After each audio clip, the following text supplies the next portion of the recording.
When I see the buildings in the old town has been declined, I find it actually is really sad. I saw that when some of this historical core of the Malaysian has been abandoned, and I find it is a pity. In fact, it's part of the identity of the nations and the peoples. I think what is important for the Malaysian is not to forget its history.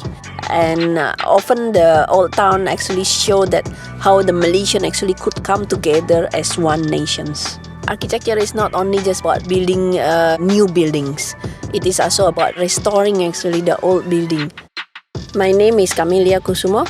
I'm the project leader for the revitalization of Klang Historic Core Research Project. I hope to see the identity of Malaysia being restored back via this revitalization project of the old town in Malaysia.